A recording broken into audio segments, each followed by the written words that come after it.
ಎಫೆಸದವರಿಗೆ ಬರೆದ ಪತ್ರಿಕೆ 1ನೇ ಅಧ್ಯಾಯ. ಒಕ್ಕಣೆ.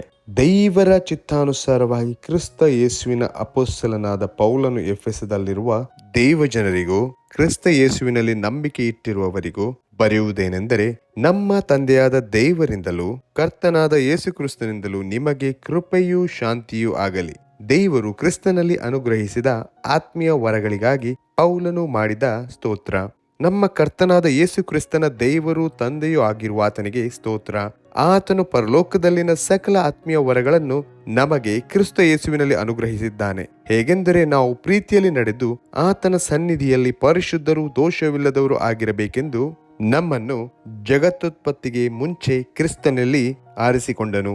ಆತನು ತನ್ನ ಕೃಪೆಯನ್ನು ಪ್ರಖ್ಯಾತಿಗೆ ತರಬೇಕೆಂದು ನಮ್ಮನ್ನು ಯೇಸು ಕ್ರಿಸ್ತನ ಮೂಲಕ ತನ್ನ ಪುತ್ರರನ್ನಾಗಿ ಸ್ವೀಕರಿಸುವುದಕ್ಕೆ ದಯಾಪೂರ್ವಕವಾದ ತನ್ನ ಚಿತ್ತಾನುಸಾರವಾಗಿ ಮೊದಲೇ ಸಂಕಲ್ಪ ಮಾಡಿದ್ದನು. ಈ ಕೃಪಾದಾನವು ಆತನ ಪ್ರಿಯನಲ್ಲಿಯೇ ನಮಗೆ ದೊರೆಯಿತು. ಈತನು ನಮಗೋಸ್ಕರ ತನ್ನ ರಕ್ತವನ್ನು ಸುರಿಸಿದ್ದರಿಂದ ನಮ್ಮ ಅಪರಾಧಗಳು ಪರಿಹಾರವಾಗಿ ನಮಗೆ ಬಿಡುಗಡೆಯಾಯಿತು. ಇದು ದೇವರ ಕೃಪಾತಿಶಯವೇ.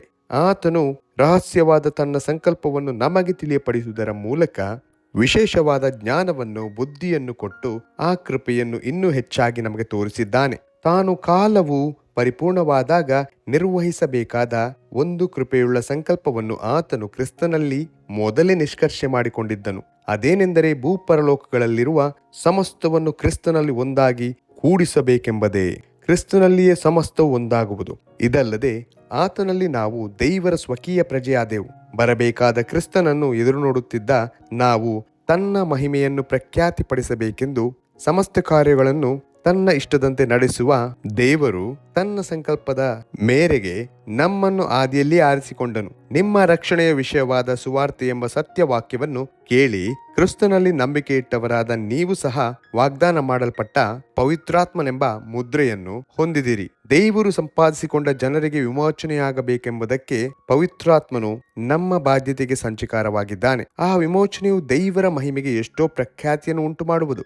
ದೈವ ಜನರ ಮಹಾಪದವಿಯ ವಿಷಯದಲ್ಲಿ ದೇವರು ಸಭೆಯವರಿಗೆ ಹೆಚ್ಚಾದ ಜ್ಞಾನವನ್ನು ದಯಪಾಲಿಸಬೇಕೆಂಬುದು ಪೌಲನು ಮಾಡುವ ಪ್ರಾರ್ಥನೆ. ಹೀಗಿರಲಾಗಿ ಕರ್ತನಾದ ಯೇಸುವಿನಲ್ಲಿ ನೀವು ಇಟ್ಟಿರುವ ನಂಬಿಕೆಯನ್ನು ಕುರಿತು, ದೇವಜನರೆಲ್ಲರಿಗೆ ನೀವು ತೋರಿಸುವ ಪ್ರೀತಿಯನ್ನು ಕುರಿತು ಕೇಳಿ ನಾನು ನಿಮ್ಮ ನಿಮಿತ್ತವಾಗಿ ಎಡೆಬಿಡದೆ ದೇವರಿಗೆ ಸ್ತೋತ್ರ ಮಾಡುತ್ತೇನೆ. ನನ್ನ ಪ್ರಾರ್ಥನೆಗಳಲ್ಲಿ ನಿಮಗೋಸ್ಕರ ವಿಜ್ಞಾಪನೆ ಮಾಡಿ, ನಮ್ಮ ಕರ್ತನಾದ ಯೇಸು ಕ್ರಿಸ್ತನ ದೇವರು ಪ್ರಭಾವ ಸ್ವರೂಪನಾದ ತಂದೆಯೂ ಆಗಿರುವಾತನು ತನ್ನ ವಿಷಯವಾಗಿ ತಿಳುವಳಿಕೆಯನ್ನು ಕೊಟ್ಟು ಇದುವರೆಗೆ ಗುಪ್ತವಾಗಿದ್ದ ಸತ್ಯಾರ್ಥಗಳನ್ನು ತಿಳಿದುಕೊಳ್ಳುವ ಜ್ಞಾನವುಳ್ಳ ಆತ್ಮವನ್ನು ನಿಮಗೆ ದಯಪಾಲಿಸಬೇಕೆಂದು ಪ್ರಾರ್ಥಿಸುತ್ತೇನೆ. ಆತನು ನಿಮ್ಮ ಮನೋನೇತ್ರಗಳನ್ನು ಬೆಳಗಿಸಿ ಆತನಿಂದ ಕರೆಸಿಕೊಂಡವರು ನಿರೀಕ್ಷಿಸುವ ಪದವಿ ಎಂಥದೆಂಬುದನ್ನು, ದೇವಜನರೆಂಬ ಆತನ ಸ್ವಾಸ್ಥ್ಯದ ಮಹಿಮಾತಿಶಯವು ಎಂಥದೆಂಬುದನ್ನು ನಂಬುವರಾದ ನಮ್ಮಲ್ಲಿ ಆತನು ಸಾಧಿಸುವ ಪರಾಕ್ರಮವು ಎಷ್ಟು ಅತಿಶಯವಾದದೆಂಬುದನ್ನು ನೀವು ತಿಳಿಕೊಳ್ಳುವಂತೆ ಅನುಗ್ರಹಿಸಲಿ.